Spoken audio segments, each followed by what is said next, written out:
हमारे पवित्र वचन चैनल में मैं आपका स्वागत करती हूँ। परमेश्वर का धन्यवाद हो। पवित्र वचन चैनल प्रस्तुत आज की कहानी है परमेश्वर के महान सेवक दानिएल की, जिसे शेरों भरी गुफा में डाल दिया जाता है, और आप जानेंगे कि किस तरह परमेश्वर ने उसकी मदद की।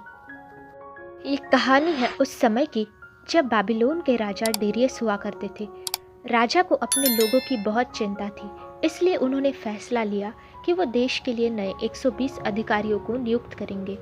लेकिन राजा के सामने ये दुविधा थी कि 120 अधिकारियों को चुनने का काम वो किसको देंगे, जो व्यक्ति ईमानदार हो।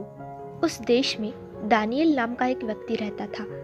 दानिएल बहुत ही धार्मिक व्यक्ति था, जो ईश्वर से प्रेम करता और उनसे हमेशा प्रार्थना करता रहता था। वो दिन में 3 बार प्रार्थना करता था। ऐसा एक भी दिन नहीं बीतता था जिसमें दानिएल ने प्रार्थना ना की हो। चाहे कुछ भी हो जाए, वो हमेशा प्रार्थना करता था।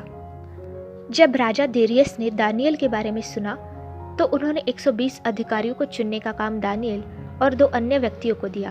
उन 2 व्यक्तियों को यह बात पसंद नहीं आई कि दानिएल जैसा आम आदमी उनके साथ काम करेगा। दानिएल बड़ी ईमानदारी के साथ अपना काम करता था। उसकी इस ईमानदारी को देख राजा बहुत खुश हुए। उन्होंने उस राज्य को संभालने की जिम्मेदारी दानिएल को दे दी।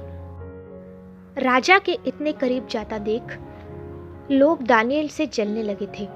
उन्होंने उसे किसी भी हाल में हटाने को सोचा। वे मिलकर दानिएल की कमियां खोजने लगे। सब ने सब कोशिश की कि वे दानिएल की कमियां और गलतियां खोज सके, लेकिन किसी को भी उसकी एक गलती नहीं मिली, क्योंकि वह जो भी करता मन लगाकर ईमानदारी के साथ करता था। अब अन्य अधिकारी मिलकर दानिएल के खिलाफ साजिश करने लगे।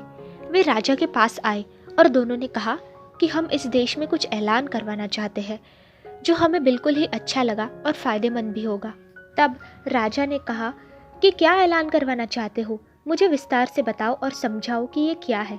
अधिकारियों ने तब राजा से कहा, हे राजा, इस देश के सारे अधिकारी और लोग चाहते हैं कि अगले 30 दिनों तक आपके अलावा कोई भी ईश्वर से प्रार्थना ना करे। हमारा अनुरोध है कि आप ऐसा करें। हमें लगता है कि यह बिल्कुल सही होगा, और अगर कोई आपके इस आदेश का पालन ना करे और ईश्वर से प्रार्थना करे, तो उसे शेर की गुफा में डाल दिया जाए। राजा ने सबकी बात सुनी और राजा ने निर्णय लिया कि वह ऐसा ही करेंगे। जब राजा के अलावा 30 दिन तक कोई भी ईश्वर से प्रार्थना नहीं कर सकता था। यह खबर दानिएल के पास पहुंची। दानिएल सोचने लगा कि राजा ऐसा आदेश कैसे दे सकते हैं। ऐसा कौन है जो ईश्वर से बिना प्रार्थना किए जी सकता है। ईश्वर से प्रार्थना करना तो सबका अधिकार है, लेकिन दानिएल सदा की चिंता किए बगैर ही अगले दिन उठकर ईश्वर से प्रार्थना करने लगा, जैसा कि वह पहले भी किया करता था, क्योंकि ईश्वर से प्रार्थना किए बगैर वो जी ही नहीं सकता था।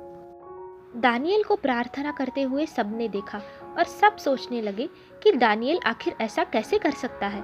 राजा ने तो नियम बना रखा है कि अगले 30 दिनों तक कोई भी ईश्वर से प्रार्थना नहीं करेगा, लेकिन फिर भी दानिएल ऐसा कर रहा था।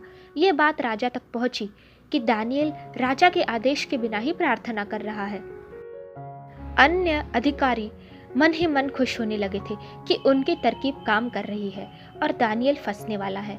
मौके का फायदा उठाकर उन्होंने राजा से जाकर कहा, राजा, आपने एक नियम बनाया था कि आपके अलावा अगले 30 दिनों तक कोई भी ईश्वर से प्रार्थना नहीं कर सकता, लेकिन किसी ने ये नियम तोड़ दिया है, और वह व्यक्ति है दानिएल। नियम के अनुसार अब उसे शेर की गुफा में डालना होगा। ये बात सुनकर राजा बहुत ही परेशान हो गए, और उन्हें ये समझ में आ गया था कि यह किसी की चाल है, और ये सोचने लगे कि दानिएल तो एक सज्जन आदमी है और वह उसे सजा कैसे दे सकते हैं। राजा की चिंता बढ़ चुकी थी।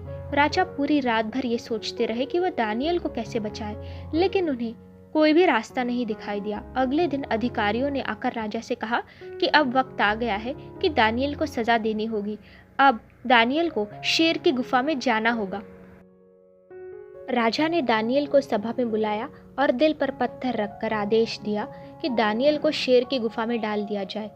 राजा के आदेश के तुरंत बाद सैनिक आकर दानिएल को गुफा की ओर ले चले और उसे गुफा में डाल दिया।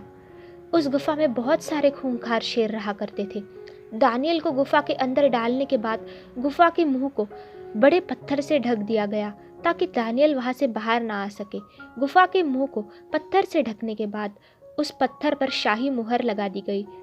दानियल को गुफा में डालने के बाद राजा की नींद ही उड़ चुकी थी। राजा उस रात दानियल की बात सोच सोच कर बहुत ही चिंतित हो रहे थे। चिंता की वजह से वो उस रात सो भी नहीं सके। अगले दिन सुबह होते ही तुरंत राजा दानियल को देखने के लिए गुफा की ओर चल पड़े। राजा गुफा के बाहर से ही चिल्लाने लगे, दानियल, क्या तुम जिंदा हो? अगर तुम जिंदा हो तो आवाज़ दो, मैं जानना चाहता हूँ कि तुम अंदर क्या कर रहे हो। दानियल ने आवाज़ दी, मेरे राजा, मैं ठीक हूँ।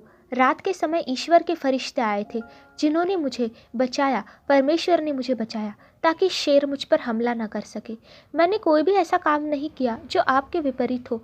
मैंने सारा काम ईमानदारी के साथ किया था। दानियल की आवाज़ को सुनकर राजा बहुत ही खुश हुए। उन्होंने तुरंत ही अपने सैनिकों से दानियल को बाहर निकालने का आदेश दिया। जब दानियल बाहर आया तो राजा ने देखा कि उसके ऊपर एक भी खरोच नहीं थी। इसके बाद राजा ने उन लोगों को सज़ा सुनाई जिन्होंने दानियल को फंसाया था। दोस्तों, दानियल की कहानी से हम ये सीखते हैं कि परमेश्वर आपको हर परिस्थिति में बचा सकता है। परमेश्वर आपकी सदा रक्षा करता है और परमेश्वर को आपकी चिंता है और आपको हमेशा परमेश्वर से प्रार्थना करते रहना चाहिए।